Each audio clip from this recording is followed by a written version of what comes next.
성준 씨의 집안에는 평생 절대 금기시 되는 것이 한 가지 있다고 합니다. 궁금해. 이건 성준 씨의 가슴 아픈 가족사로부터 시작된다는데요.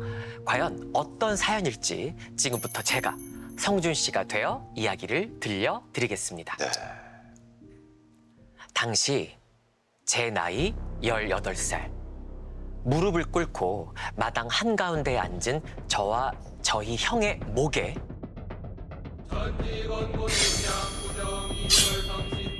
시퍼렇게 날이 선 칼이 날아왔습니다. 뭐야? 칼의 손잡이를 쥐고 있는 건 저희 할머니셨어요. 이날은 가족의 안위를 기원하는 제를 올리는 날이었습니다. 장군님, 올해도 우리 손주놈들 잘 좀 부탁드립니다. 저희 할머니는 예산 바닥에선 모르는 사람이 없는 아주 유명한 무당이셨거든요. 그런데 할머니는 평범한 무당과는 달랐습니다. 고급 정장 차림의 사람들이 경호원까지 대동하며 자주 들락날락했는데요. 저 사람들 또 왔네? 엄마, 너무 자주 오는 거 아니야? 할머니를 그렇게 의지하신단다. 내가 그 주둥이 조심하라고 했지. 자넨 안 되겠어. 장군님이 내보내라신다. 아이고 장군님 안 됩니다. 딱 한 번만 이번만 당선되면 삼선인데 제발 도와주십시오. 저희 할머니는 신력으로 정평이 난 만신이셨거든요. 큰 무당이야, 큰 무당. 큰 무당. 그러던 어느 날 평화로운 듯 했던 저희 집에 뜻밖의 일이 일어났습니다.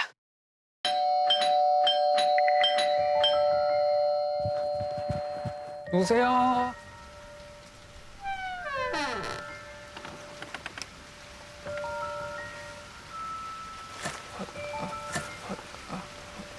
할머니, 할머니가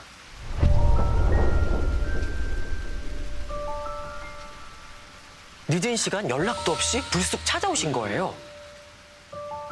꼭 누구한테 쫓기기라도 한 듯한 모습으로 말이죠. 뭐가 있나 보다. 집을 파셨대. 신당이랑 전부 다. 예? 이유를 여쭤봐도 도통 말씀을 안 하시네. 아니, 이게 무슨 일이에요? 이제 어떡해. 신당을 파셨다고? 갑자기? 그리고 수시간째 같은 말만 중얼거리셨죠. 절대 물려주지 않을 것이야. 나 혼자 가져갈 것이야. 나 혼자 가져갈 것이야. 절대 물려주지 않을 거야. 나 혼자 가져갈 것이야.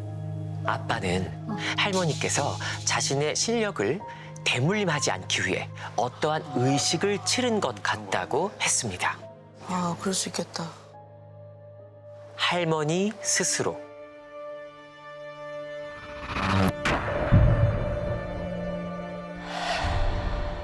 신의 손을 놓아버린 거죠. 그래서 만신. 그리고 그 대가였을까요? 어머니, 대체 왜 그러세요? 정신 좀 차리세요. 이후 할머니가 몰라보게 변하기 시작했습니다. 장군 씨의 심술 부렸구나. 전상호, 내가 죽여버릴 거야. 내가 죽여버릴 거야. 내가 죽여버릴 거야. 전상호. 누구야? 전상호, 내가 정신 좀 차려! 지금 왜 그래? 죽여버릴 거야. 나야! 내가 데리고 갈 거야. 전상호. 할머니가 도끼 가득한 모습으로 죽이겠다 엄포를 놓은 저 이름은 저희 큰아빠 이름이었습니다. 큰아빠. 자기 큰아들을 죽이겠다니요. 다들 할머니에게 치매가 온 것 같다 이야기했죠. 할머니의 난동은 야 이놈아, 죽여버릴 거야. 죽여버릴 거야 이놈아. 밤낮 없이 계속됐고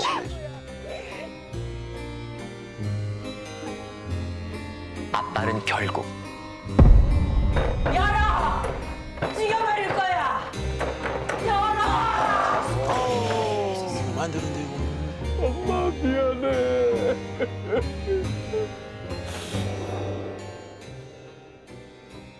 그리고 다음 날 아침 할머니 일어나서 식사하세요. 할머니, 할머니는 할머니, 할머니, 엄마, 아빠. 그 자리에서 영영 눈을 감으셨습니다. 돌연 신당을 정리한 할머니. 자신의 죽음을 점지하셨던 걸까요? 하지만 동네 사람들은 신을 버린 만신이 결국 죽었다. 신에게 벌전을 받은 것이라 떠들어댔습니다. 이게 또 헛소문들이 많이 나오네. 그러길 얼마 후 가족 모두가 다시 모이게 됐는데요. 그곳은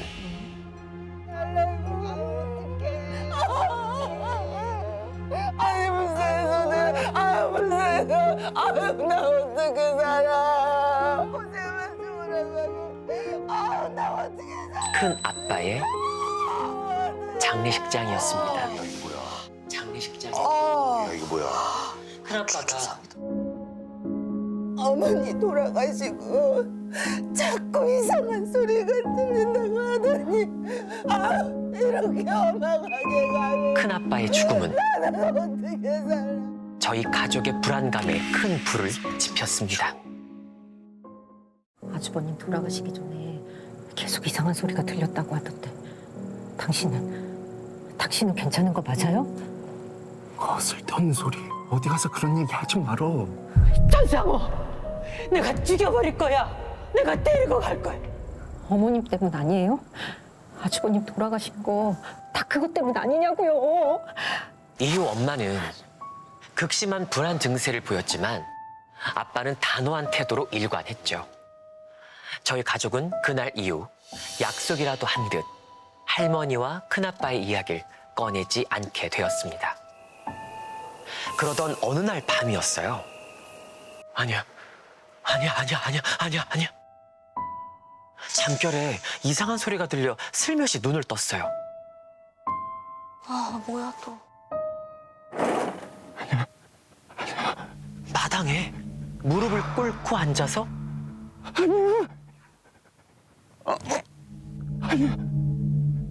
고개를 옆으로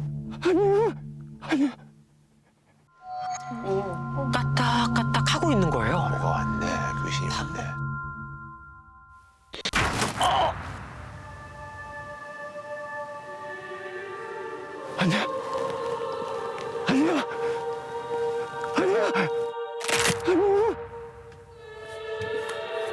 마당으로 나갔습니다. 그런데 순식간에 사라지고 없는 거예요. 뭐야? 바로 그때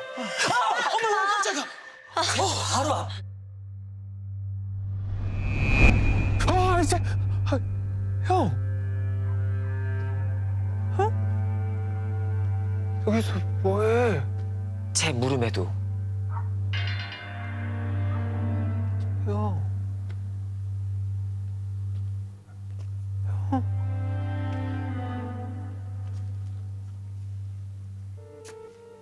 형이 왜 대대로 오는 거? 다음 날 아침 찜찜한 마음에 형의 방문을 두드렸어요. 형.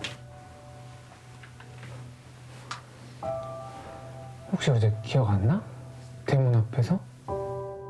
그런데 이어지는 형의 말은 충격적이었습니다. 사실 나 요즘 조금 이상한 게 있고.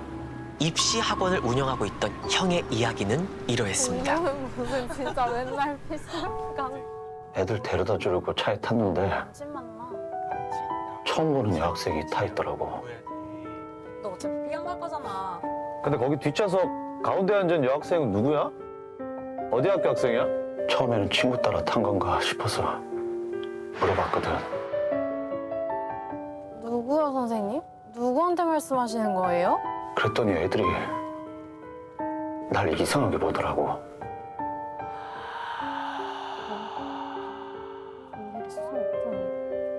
귀신이다. 안녕히 계세요. 학생들이 다 내리고 둘만 남게 됐는데 도저히 집으로 갈 수가 없는 거야. 그래서 빙빙 같은 길만 돌았거든. 근데 성준아, 어제 내 귀에다 대고 이렇게 말을 했다.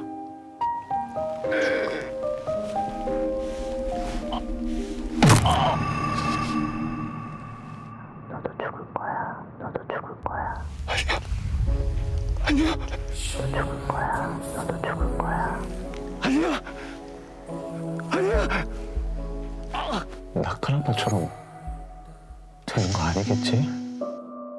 와, 어떻게 해야 되냐. 처음엔 형의 말을 믿기 힘들었어요.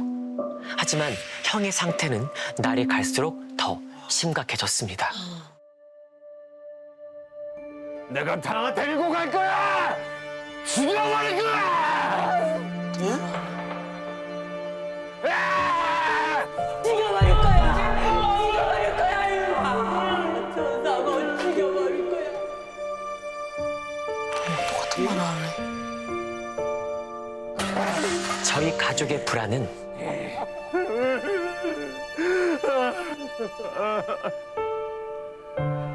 점점 깊어져 갔어요. 그러길 며칠.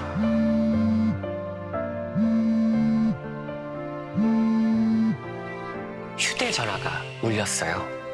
발신자는 엄마였습니다. 성준아. 성준아. 이날 전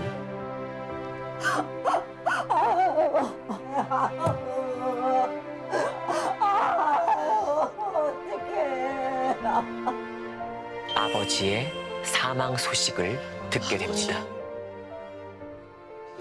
아버지? 아버지는 그 멀쩡했는데. 그런데요, 아빠가 돌아가시자마자 형이 거짓말처럼 멀쩡해진 거예요.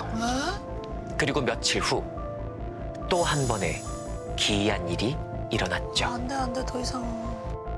아버지 사망 신고를 했는데 어느 순간 형의 카드가 다 막히고 보험이 다 막히고 난리가 났어요. 아버지 이게 어떻게 된 일인지 알아보니까 거기 동사무소에서 이 아버지가 아닌 형을 사망자로 올린 거예요. 어머!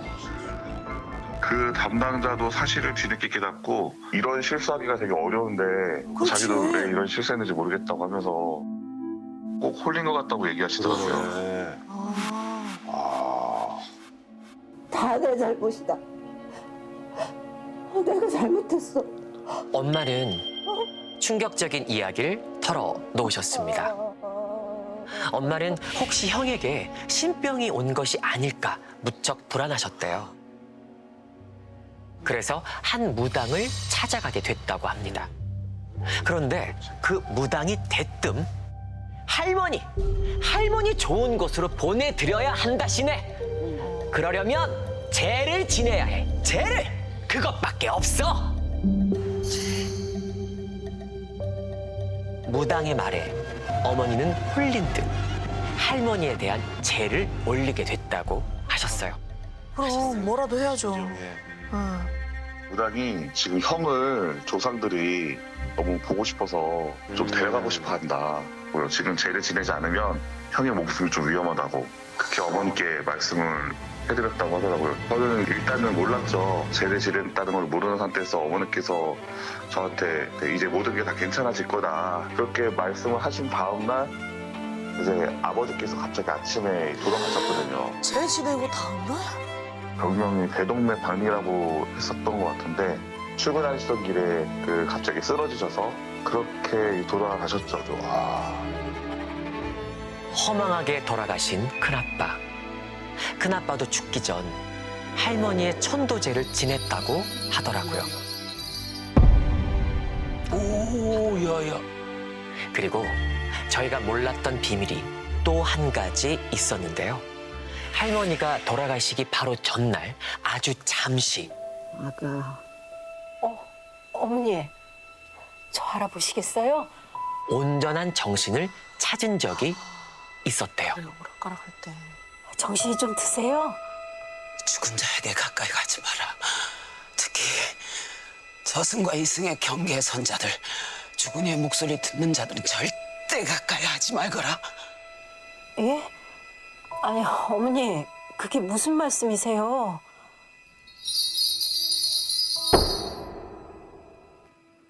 나가. 나가. 나가!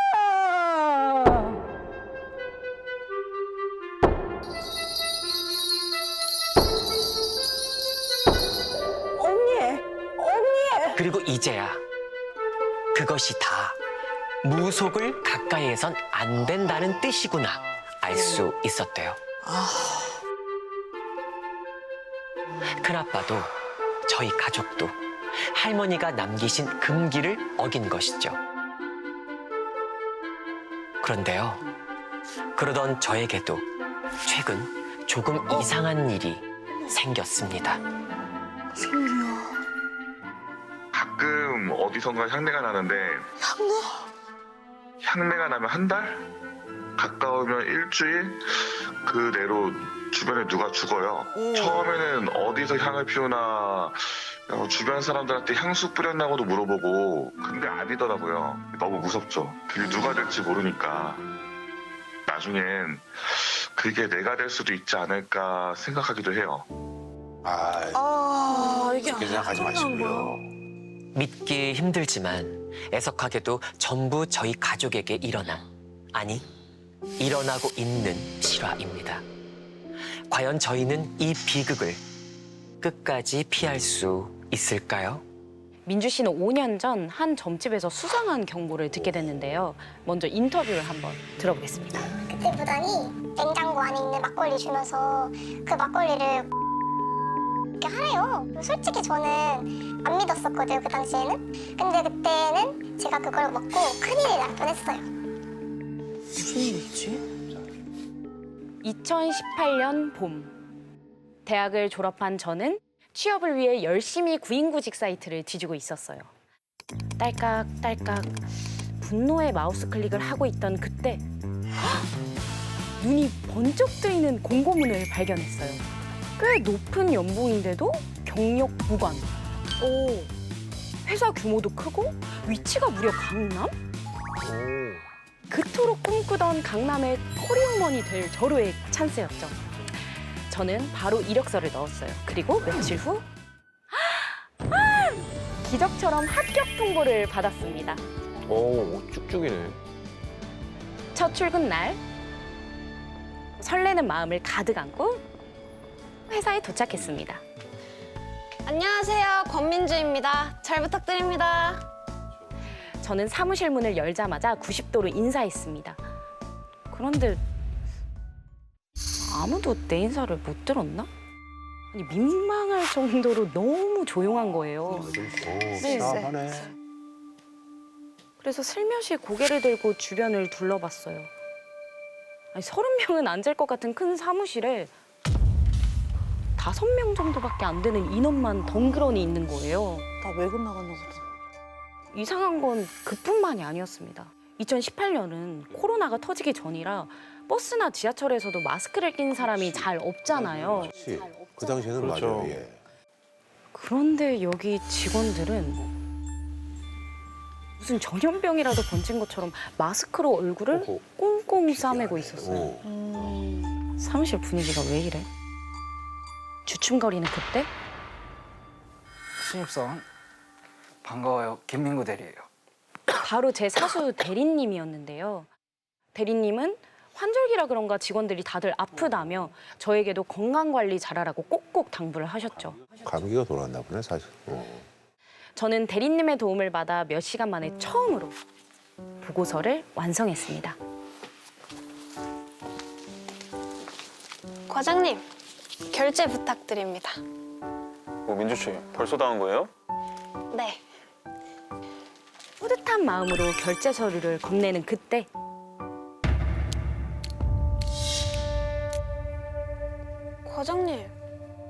과장님의 코에서 피가 흐르고 있었어요. 코피.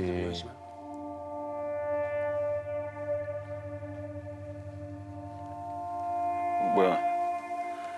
쭉쭉 흐르던 피가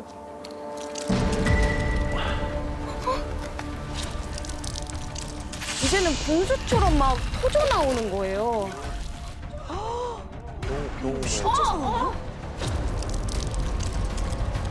핏물은 과장님의 셔츠를 흠뻑 젖게 만들었고 어느새 사무실 바닥까지 적시고 뭐야? 있었습니다. 한 괜히 이렇게 코피를 많이. 다행히 과장님은 정신을 차리셨고 병원을 가며 상황은 일단락되었습니다. 첫날부터 이게 무슨 난리인지 피로 물든 사무실은 뭔가 불길한 느낌으로 가득했죠. 그렇지. 그로부터 한 달 후. 회사 화장실에서 손을 씻고 있던 때였습니다. 머리가 너무 어지럽고 그 눈앞이 빙빙 도는 게 까딱하다가는 막 정신을 잃을 것만 같은 거예요. 사실 며칠 전부터 몸이 으슬으슬 아파왔는데 뭐 아무리 약을 먹어도 나아질 기미가 전혀 보이질 않더라고요. 아, 이상하다. 세면대 앞 거울을 보자 진한 다크서클에 넋이 나간 듯한 눈빛. 말 그대로 산송장이 따로 없었습니다. 병원이라도 가봐야 하나. 그때 코피가 나는 거예요. 급하게 손으로 막아봤지만 어떡하지? 피는 멈추지를 않았어요. 마치 수도꼭지를 튼 것처럼 계속해서 쏟아졌습니다. 과장님이 그랬던 것처럼요. 너무 놀란 마음에 당장 병원으로 달려갔어요. 그런데요, 의사가 도무지 병명을 모르겠다는 거예요. 검사랑 검사는 싹 다 받아봤지만 아무런 문제를 찾을 수가 없었습니다. 며칠 후 주말. 저는 결국 친구와 함께 무당을 찾아갔습니다. 너 거기가 얼마나 무서운 데인 줄 알아? 지금 당장 나가야 돼. 최근에 새로 들어간 자리가 있지 않냐며 거기서 당장 나가야 한다는 거예요. 거기 있는 사람들 다 아프지? 도깨비 털어서 그런 거야. 그러니까 저희 회사 터의 주인이 도깨비인데 단단히 화가 나서 벌을 주고 있다는 겁니다. 이대로 계속 회사를 다녔다간 죽을 수도 있다고 했어요. 지금 이거 구타라는 거지? 진짜 돈만 버렸네. 자리에서 일어나려는 그때 이거 가져가. 무당이 뭔가를 건네는 거예요. 그건 막걸리 병이었습니다. 무당은 돈은 필요 없으니 반드시 사무실 모퉁이에 막걸리를 뿌리고 기도해야 한다고 신신당부를 했어요. 네가 안 달래주면 사람 죽는 걸 보게 된다. 서슬퍼런 눈으로 경고하는데 네. 얼떨결에 알겠다고 대답하고 막걸리를 받아왔습니다. 그리고 그날 밤 새벽. 목이 말라서 잠에서 깼어요.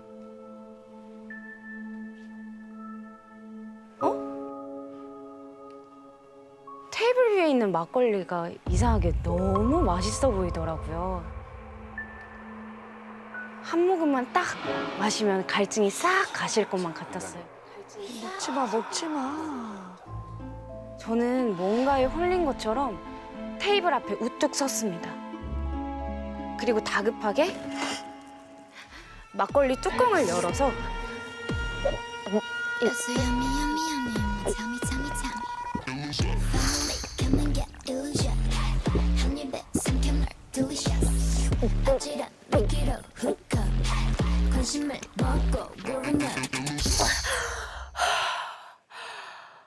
진짜 시원하고 맛있더라고요. 다 먹었나 봐. 뭐야, 벌써 다 먹었네? 저는 그제야 만족한 듯 다시 침대에 누울 수 있었습니다. 앞으로 닥칠 일은 까맣게 모르고 말이죠. 몇 시간이 지났을까?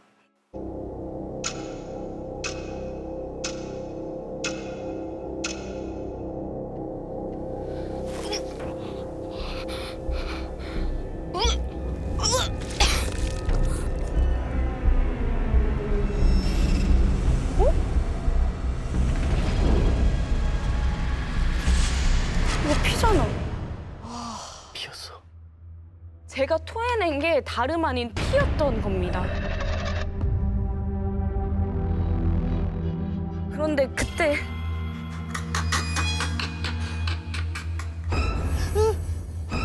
귓가에 선명하게 들리는 웃음소리.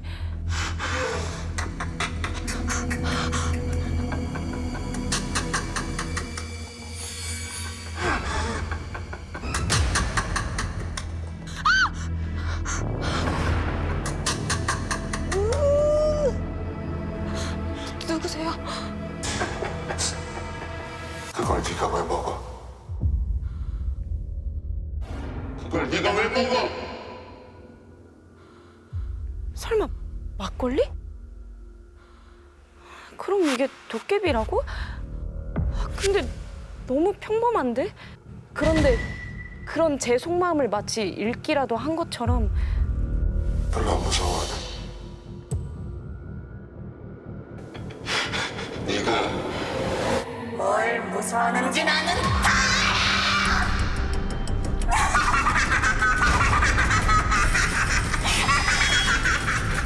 그거는 제가 막 어릴 때 실제로 봤던 여자 귀신의 모습이었어요. 안 돼!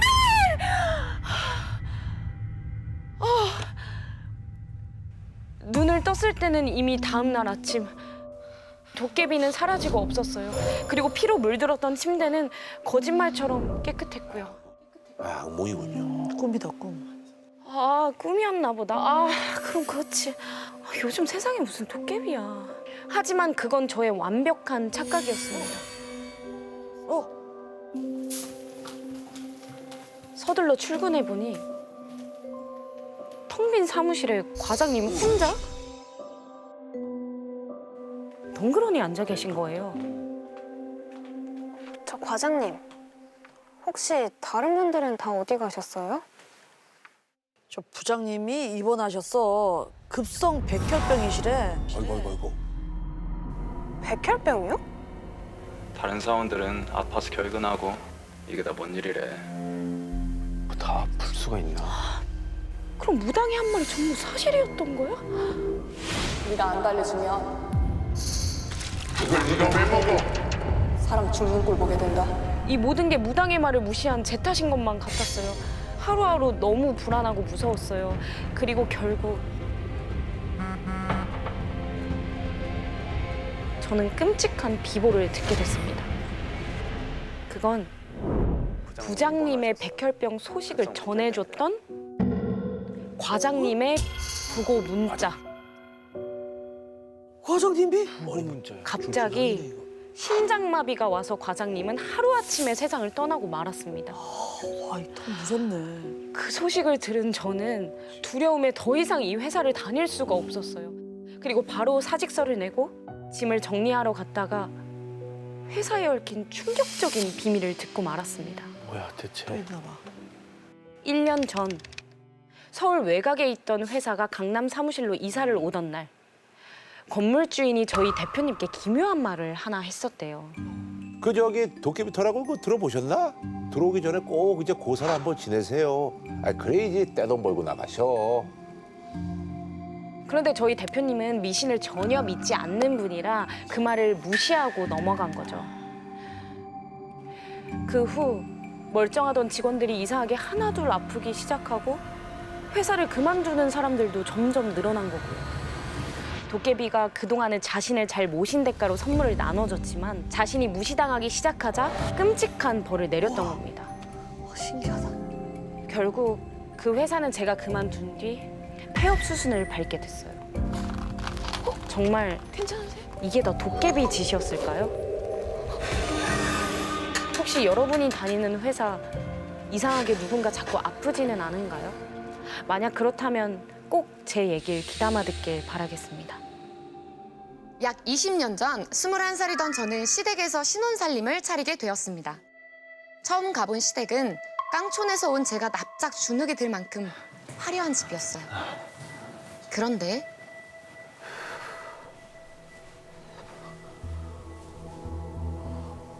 오빠. 어? 근데 집이 왜 이렇게 어두워? 엄마가 워낙 작은 것도 아끼셔서. 남편이 말끝을 흐리는데 엄마! 저는 너무 마음이 상했어요. 저를 반기지 않는 티를 이렇게 내신다고 생각했거든요. 실은 연애 때부터 집안끼리 격이 안 맞는다고 크게 반대를 하셨었는데 그럼 좀 그렇다. 덜컥 아이가 생겨 어쩔 수 없이 결혼을 승낙하셨거든요. 그래. 아 그럼 마음을 좀 바꾸셔야지. 그렇게 시댁에 살면서 뵌 시어머니는 생각보다 더 엄청난 존재였습니다. 무역업으로 큰 돈을 버셨다고만 들었는데 막상 와보니 집안에서나 밖에서나 회장님으로 통하며 다들 어머님 말에 벌벌 떨었거든요. 기가 세신 분이구나. 그런 분위기 속에서 저를 탐탁치 않게 여기는 어머님이 무서웠지만 전 어떻게든 인정받기 위해 갖은 노력을 했습니다. 어머님, 다녀오셨어요? 피곤하시죠? 옷 젖으세요.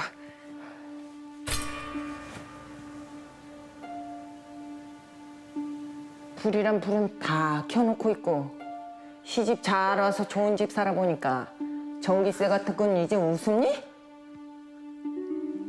하지만 어머님은 퇴근하시면 눈길 한번 제대로 주시지 않고 제가 하는 건 다 트심만 잡으셨죠. 좀 왜 그래? 그러던 어느 날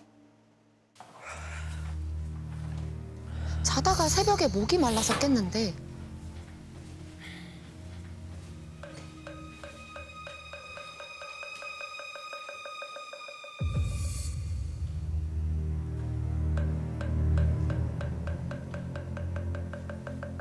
작은 방에서 목 닥치는 소리가 들리는 거예요.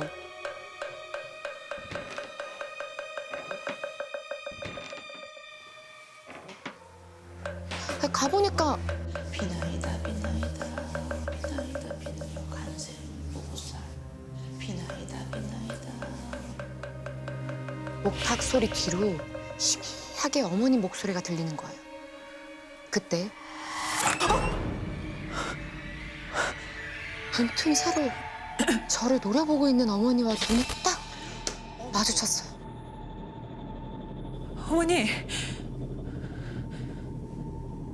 아직 안 주무셨어요? 저는 목이 말라서 잠깐. 그런데 제 말이 끝나기도 전에 어머님은 매몰차게 방문을 쾅 닫으셨어요. 무서워. 섬뜩하다. 그날 이후로 저는 다른 생각을 할 여유조차 없었습니다. 정말 혹독한 시집살이가 시작됐거든요. 매일 새벽 시장에 가서 과일을 사다가 제수용 과일처럼 위아래를 손질해 놓아야 했고 게다가 어머님! 왜 이러세요? 뭐야? 제가 입는 속옷 색깔과 모양까지 검사하신 거죠. 뭐 하는 거야? 뭔 소리야? 그뿐만이 아니었습니다. 잠자리는 돌아오는 일요일에 옷이 끝 무렵에 하면 딱 맞겠네. 늦어도 1시까진 들어가야 애비 기운 빠지는 일이 없어. 이렇게 남편과 잠자리를 갖는 날짜와 시간까지 정해주셨어요. 뭐야 이거? 지금 생각하면 정말 말도 안 되는 일이지만 말도 안 되는 일이야 진짜. 어머님 눈밖에 나지 않으려 애쓰던 시절이었기에 전 거역할 수가 없었습니다. 말도 어렵다. 그렇게 황 씨 집안 며느리로서의 제 시간표는 점점 더 저를 옥죄듯 짜여갔어요. 예, 세아가. 네. 네, 어머니. 어머니 부르셨어요?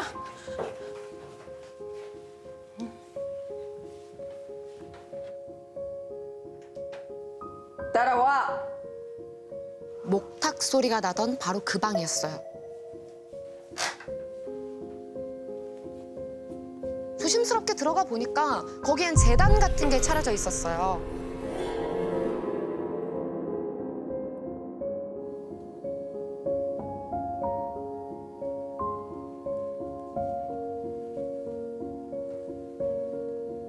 앞으로 이 방초는 네가 맡아라.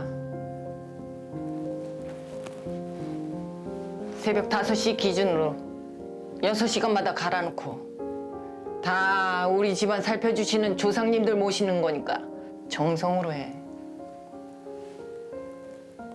제가 앞으로 여길 관리해야 한다는 게 좀 찜찜하긴 했지만 어머니께 인정받는 일이라 생각하며 온 정성을 다했습니다. 그리고 곧 고된 시집살이를 잊게 해주는 예쁜 첫 아이를 품에 안게 되었습니다. 엄마, 저희 왔어요. 어머니, 저희 왔어요. 아이고, 우리 장군님 오셨네.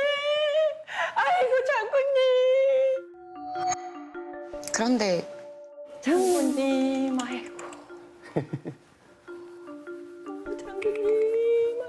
기분이 좀 그렇더라고요. 저희 아이는 딸이었거든요. 뭐야? 엄마가 좀 이상하네. 그러니까 멀쩡한 여자애한테 장군님이라니. 남들이 그러면 이거 너무 대단할 일인데. 아들이 아니라서 일부러 들으시라고 이러시나 싶었는데요.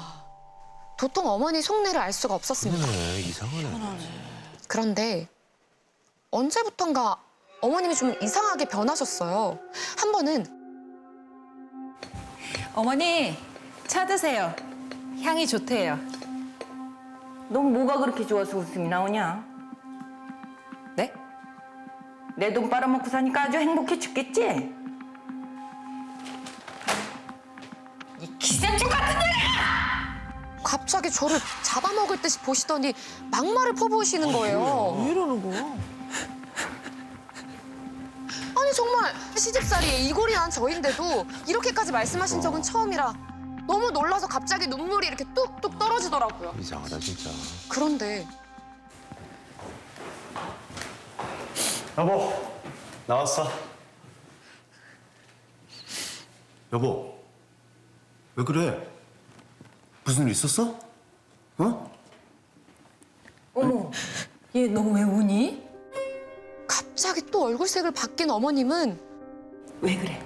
무슨 일이야? 오히려 우는 저를 이상하게 보시는 거예요. 치매인가? 아니면 정말 계속 이렇게 살다간 제가 제정신으로 못 살 것 같더라고요. 더는 하루도 이 집에서 살 수가 없었습니다. 결국 남편을 정말 어렵게 설득해서 무려 17년 만에 분가를 할 수가 있었어요. 그런데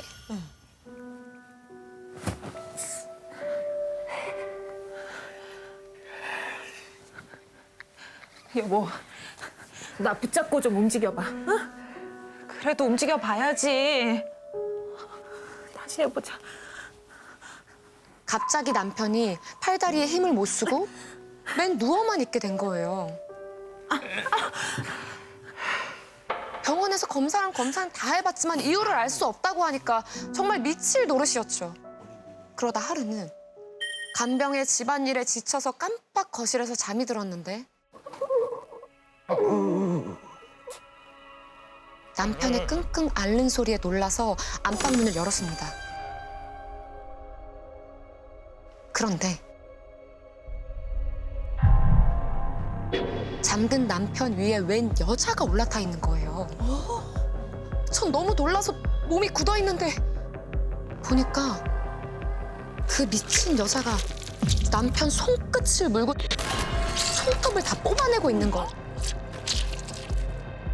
피로 물든 침대 위에는 그 살점이 붙은 손톱이 나뒹굴고 있었다. 너 누구야? 너 어떻게 왔어? 너 누구냐고!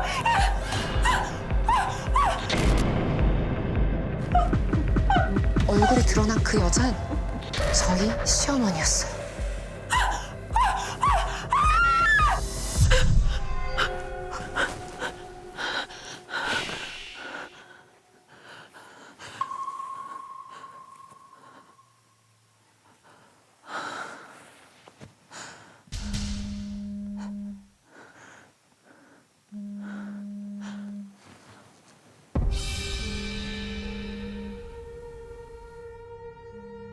시계를 보니까 새벽 3시. 이 시간에 왜 전화를 하셨지? 찝찝한 마음으로 전화를 받았는데 새벽 5시까지 너네 집 앞에 갈 테니까 나와 있어라. 유리 애비도 데리고. 뭐야 갑자기. 새벽에 전화해서. 그리고 어머님이 찍어준 주소로 차를 모는데 그렇게 겨우 도착한 곳은 넓은 공터였습니다. 아이고, 먼 길 오시느라 수고들 하셨어요.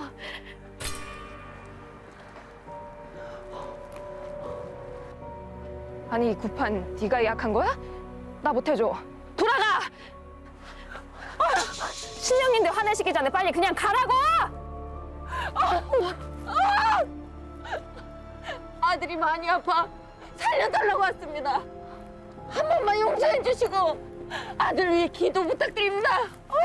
비나이다. 비나이다. 지 아들 명줄로 살아가는 주제에 뻔뻔하기는. 너 네 아들 이렇게 될 거 진짜 몰랐어? 다 알고도 너 살자고 그런 거잖아.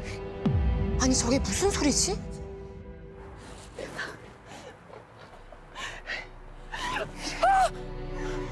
네 남편 살리려면 당장 빌어! 어떻게 된 건지 몰라도 일단 무릎 꿇고 싹싹 빌었죠.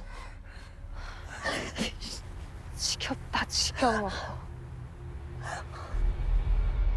우여곡절 끝에 굿이 시작됐지만 무당은 굿을 하면서도 불쑥불쑥 화가 나는지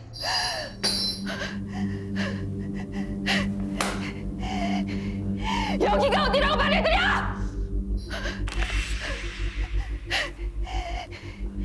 장군님이 분하고 슬프다고 하신다!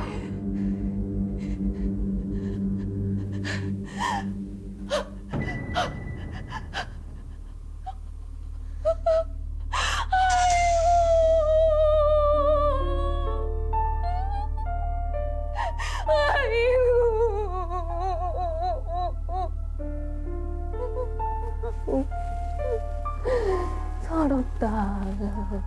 서러워.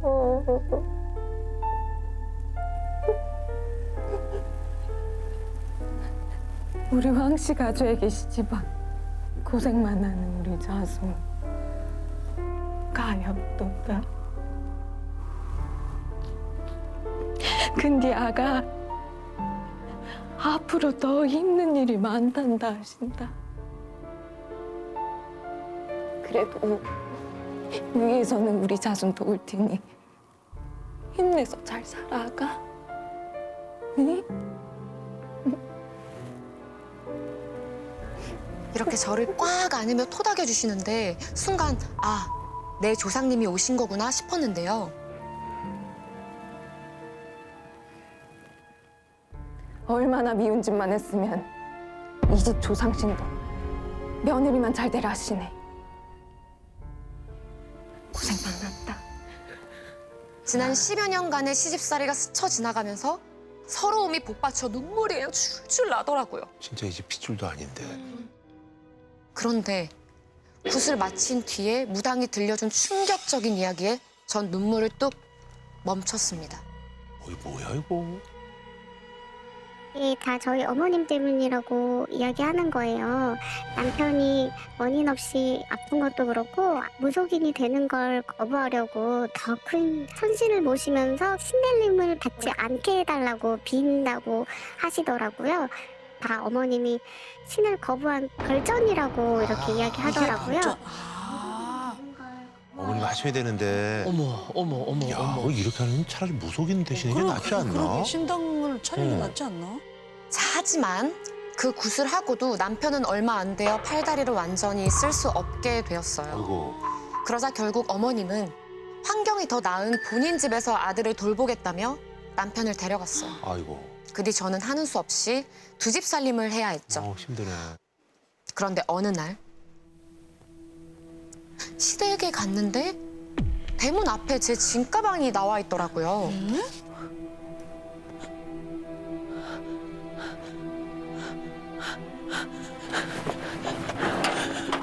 어머니! 여보!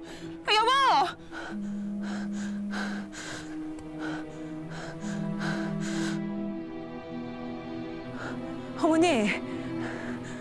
애비는 내가 반호 요양병원에 자리 났다고 해서 글이 보냈다.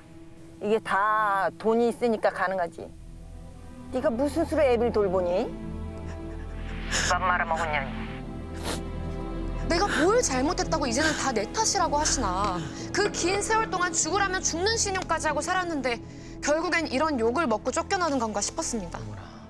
그렇게 넋이 나간 채로 집에 왔는데 등기가 하나 와 있더라고요.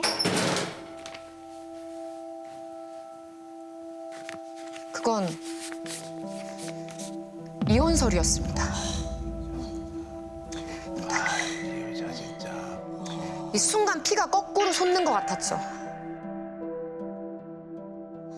어머님이 어떻게 저한테 이러실 수가 있으세요? 제가 그동안 어떻게 살았는데요? 처음부터 인연을 드리는 게 아니었는데 네가 없어져야 돼. 네가 죽어야 진짜 끝나. 그래야 날 용서해 주신다고 하시거든. 기가 찼습니다. 아니 이제는 신이 나를 죽이라고 했나 싶어서요. 그런데 순간 소름이 쫙 끼치더라고요. 문득 남편 간병 때문에 시댁에서 머물 때 우연히 봤던 메모 하나가 생각났거든요. 뭐지? 어머님 방에서 우연히 메모를 보게 됐는데 그 메모에 제 연락처랑 이름이 적혀 있고 밑에까지 자세히 읽어보니까 혼인소가 적혀 있는데 거기 의뢰 금액, 제가 운전하는 차종, 제 차량 번호, 친정집 주소 이런 게 좀 적혀 있더라고요. 아, 청부를 뭐 하려고 그랬나 보다. 어머! 청부를. 소름 돋았어. 아이씨. 진짜. 그리고 저한테는 내가 너 지도새도 모르게 죽여버릴 거라고 하시더니 살벌하게 이렇게 저를 쳐다보시면서 왜 내가 못 죽일 것 같아? 내가 못할 것 같아? 돈만 있으면 다 돼. 그러셨었어요. 그 말을 듣고 친정 엄마한테 전화를 걸어서 내가 만약에 어느 날 갑자기 죽게 되면 우리 시어머니가 그런 건 줄 알고 그냥 화장하고 조용히 묻어달라고 엄마한테 이야기를 드렸거든요. 이 일로 조금 더 조심스럽고 밖에 돌아다니는 것도 좀 조심스럽게 되고 그러더라고요. 이렇게 자신한테 내린 벌전을 제 죽음으로써만 끝낼 수 있다고 믿는 시어머니 때문에 저는 하루하루 두려움 속에 살고 있습니다. 제가 어느 날 갑자기 죽으면 이 방송이 죽음의 이유를 증명해 줄 수 있지 않을까요? 네가 죽어야 진짜 끝나. 1979년 당시 14살이었던 저에겐 죽어도 듣기 싫은 말이 있었습니다. 용철아. 아이, 박용철. 너 진짜 죽을래? 내가 이름 부르지 말랬지? 용철이? 맞아요. 제 이름은 박용철. 엄마가 저를 임신했을 때 이번엔 아들이 분명하다면서 할머니가 지어주신 이름이었죠. 딸보다 아들이 최고였던 그 시절. 저희 집은 첫째, 둘째, 셋째도 딸. 넷째인 저마저 딸인 걸 알았을 땐 정말 초상집이 따로 없었대요. 옛날에 그랬었어. 새로 이름 짓기도 귀찮다고 해서 전 그냥 용철이가 됐습니다. 그리고 무려 14년의 세월이 흘렀지만 너도 양심이라는 게 있으면은 또 딸을 낳지는 않겠지. 손자 노래를 부르는 할머니 때문에 엄마는 결국 또 임신을 했어요. 이제 아들을 가지려고 그랬구나. 그러던 어느 날이었습니다. 학교에서 돌아오는데 대문 앞에서 엄마가 할머니한테 두 손을 싹싹 빌면서 제발 안 가면 안 돼요. 애원하고 있는 거예요. 하지만 할머니는 엄마를 억지로 잡아 끌고는 집을 나섰습니다. 어디를? 저는 엄마가 너무 걱정이 돼서 그 뒤를 몰래 쫓아갔어요. 두 사람이 향한 곳은 마을에서 가장 깊고 험한 산속. 와! 아이고, 이리 와, 빨리. 내가 너를 가만둘 것 같았어? 빨리 따라오다! 빨리 와! 와! 싫어요. 아이고, 이리 와! 뭐야, 힘들어 왜 이래? 대체 여긴 왜 온 거지? 엄마한테 무슨 짓을 하려고? 불안한 생각에 휩싸였던 그때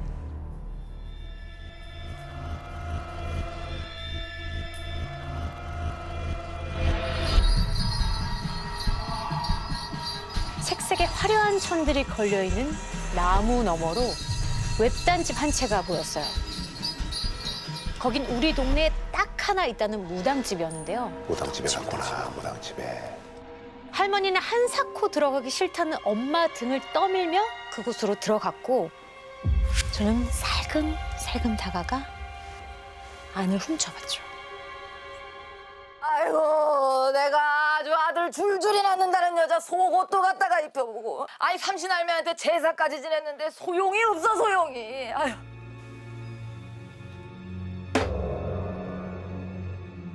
이번에도 딸이야. 아들 낳기엔 기운이 택도 없어. 부적 하나 써줄 테니까 맨살에 딱 붙이고 다녀. 그러면서 부적값으로 무려 20만 원이나 달라고 하는 거예요. 되게 비싸다. 그때 돈 20만 원이면 엄청 큰 돈이었습니다. 비싸다. 생각지도 못한 액수의 할머니는 좀 깎아주게. 어? 아니면 저기 부적을 한 2만 원어치만 그려줄 수는 없나? 무당한테 흥정을 하기 시작했어요. 우리 할머니 쇠고집은 동네에서 다 알아줬거든요.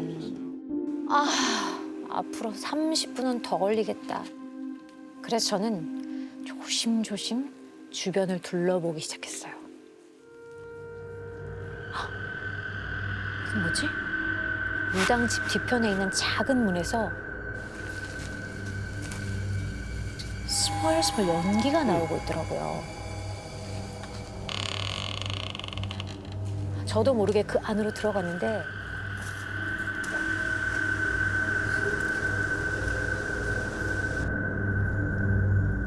아궁이에 펄펄 끓고 있는 가마솥이 보였습니다. 그런데 이게 무슨 냄새야? 도대체 뭘 끓이는 건지 생전 처음 맡는 지독한 냄새가 나는 거예요. 궁금해서 뚜껑을 열자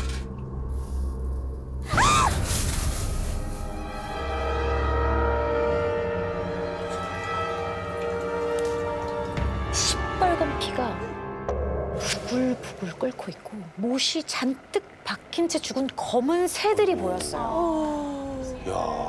그제야 주변 풍경이 눈에 들어왔는데 바닥에는 긴 머리카락들이 쌓여있고 도마에는 막 핏자국이 가득하고 사방에 피로 쓴 부적들이 덕지덕지 붙어 있었어요. 너무 놀라서 허겁지겁 밖으로 도망치려는데 열린 문틈으로 난장판이 된 마당이 보였어요. 그래서 할머니가 아니요. 종이 쪼가리 대충 찌끄려가지고 무당 멱살을 잡고 있는 거예요. 어머. 그거를 20만 원씩이나 받아 처먹으면 그게 아주 사기꾼 돌팔이지 뭐야 이게. 아이고. 그 아무개 실령님 내 말 들리셔? 들리면 나 그 떡두꺼비 하나 내려주셔. 어디 실령님 무서운 줄 모르고 막말을 짓거려! 어머니 가요. 가만 있어봐. 겁에 질린 엄마가 할머니를 데리고 도망치듯 그곳을 떠났습니다. 저도 재빨리 걸음을 옮기려던 그때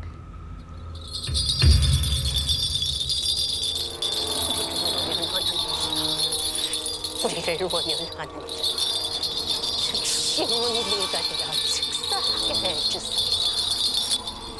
무당이 뭔가를 빠르게 중얼거리는 거예요. 저주를 해봐, 저주를.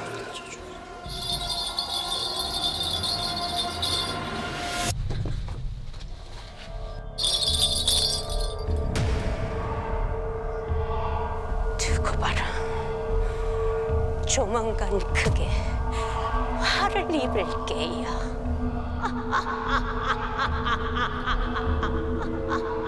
눈빛이 시뻘겋게 충혈된 채 저주를 퍼붓는데 정말 심장이 쪼그라들 것 같았습니다. 용철아, 야, 니네 엄마 아들 낳고 싶어서 무당 찾아갔다며? 아들 대신 귀신부터 온 거 아니야?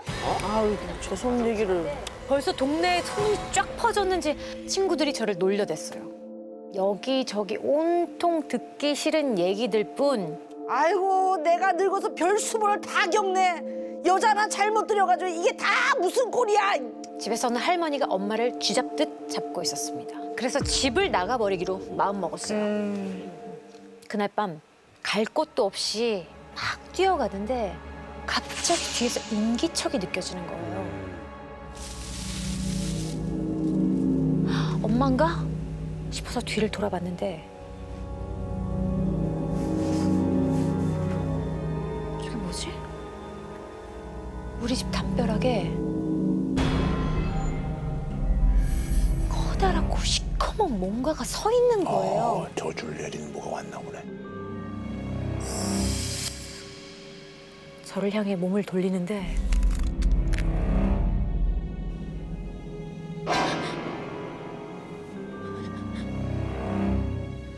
눈이 있어야 할 자리에 새빨간 두 개의 불빛만 보이는 거예요. 두 개의 불빛이? 귀신이다. 저는 정신없이 막 도망쳤어요. 하지만 잠시 후에 자욱한 연기와 함께 뭔가 타는 냄새가 나는 거예요. 불났나? 설마 아닐 거야. 아니야. 불안한 마음에 서둘러 집으로 달려갔어요. 그리고 연기에 휩싸인 채 저희 집이 불타고 있었어요. 불이야! 불이야! 엄마! 아빠! 다행히 제 비명을 듣고 동네 사람들이 불을 끄기 위해 달려 나왔고 가족들도 하나둘 집 밖으로 빠져나올 수 있었어요. 그런데 엄마가 쓰러지듯 바닥에 주저앉아서 엄마의 치마는 이미 시뻘건 피로 가득 젖어 있었습니다. 유산하셨나 보네. 방 한 칸만 겨우 남기고 새까맣게 타버린 우리 집. 그리고 엄마 뱃속에서 죽고만 아기. 어떡해. 사람들은 이 모든 게 무당의 저주라고 했어요. 무당이 모시는 신이 보통이 아니라면서 그 신을 욕보인 벌을 받는 거라고 했죠. 그래. 그리고 그날부터 저한테도 이상한 일이 생기기 시작했어요. 자꾸 어디선가 저를 노려보는 듯한 오싹한 눈길이 느껴지는 거예요.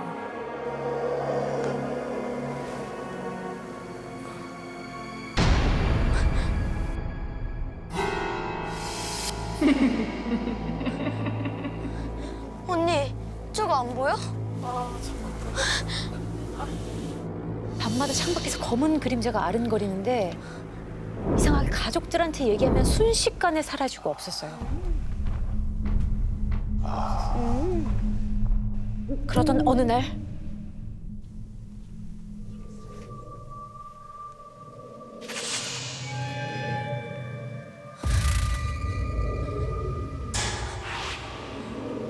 그것이 방 안으로 들어왔습니다. 불이 났던 밤 집 앞에서 봤던 귀신이야. 그 여자가 천천히 얼굴을 들었는데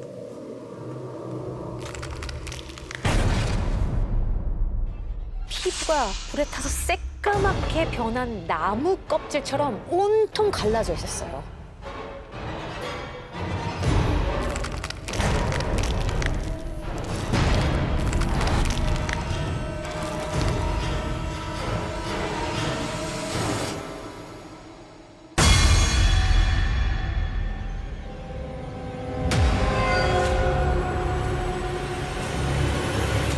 귀신은 마치 자기가 보이는지 안 보이는지 확인하는 것처럼 갸우뚱거렸어요. 매캐한 냄새에 기침이 나지만 저는 억지로 참고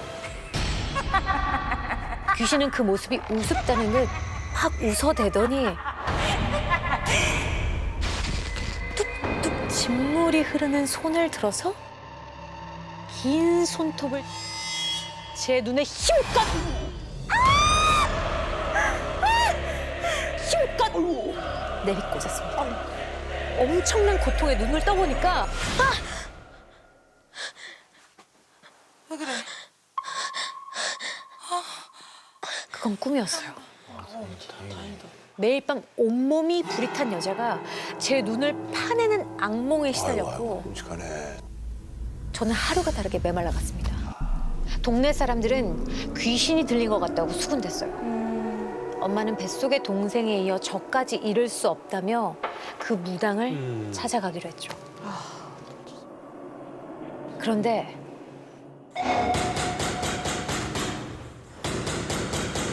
문 두드리는 소리 아니야?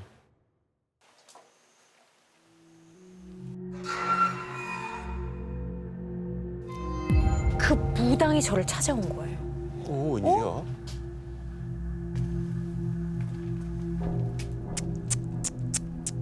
잡기가 붙었구만.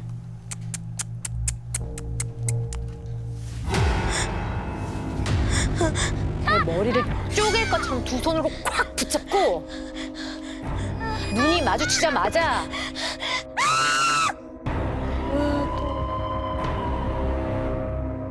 도저히 정신을 차릴 수가 없었어요. 왜 그래? 왜 그래? 제발 살려주세요. 우리 딸 좀 살려주세요. 제가 하라는 대로 다 할게요. 네? 이번에도 돈이 아까운 건 아니지?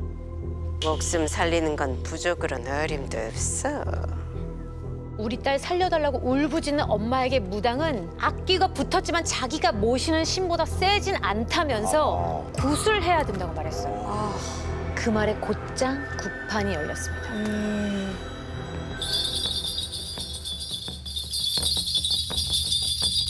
무당은 저를 의자에 앉힌 다음 밧줄로 꽁꽁 묶었어요. 무당이 양손에 긴 칼을 꺼내더니 꽹가리 소리에 맞춰 방방 뛰기 시작했어요.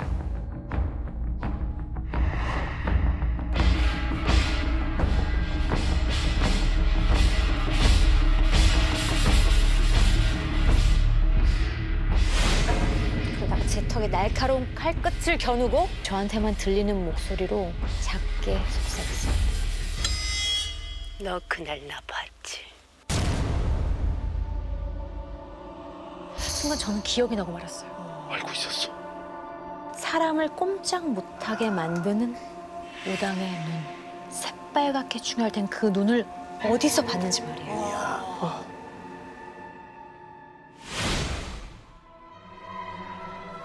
너 그날 나 봤지?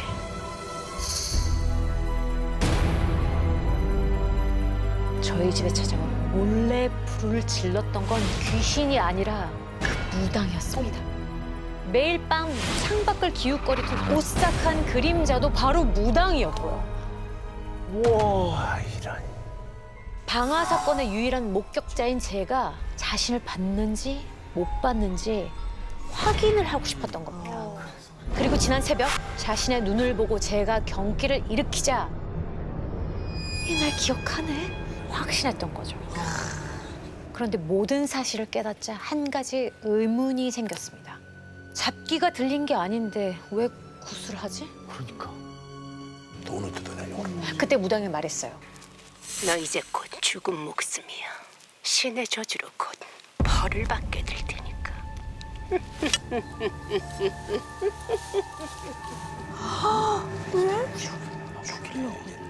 얘한테 저주를 내리는. 자신의 범죄를 숨기려고 목격자인 저를 죽이려는 무당. 우와. 그녀는 미친 사람처럼 웃으면서 작두에 올라갔습니다. 어머.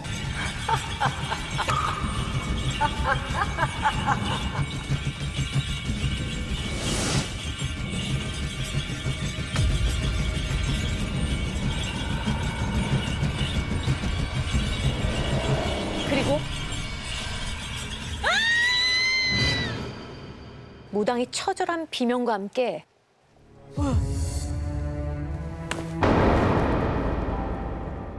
통나무처럼 바닥에 퐁 하고 쓰러졌어요. 깊숙하게 베인 두 발에서 피가 흘러나와 마당을 흠뻑 적셨습니다. 원래 피 안 나는데 무당들. 올라가서 뛰는데. 그날 이후 무당은 마을에서 연기처럼 사라졌어요. 갑자기 정신이 이상해졌다더라. 빚쟁이에 쫓겨다닌다더라. 온갖 소문이 들려왔지만 진실을 아는 사람은 아무도 없었죠.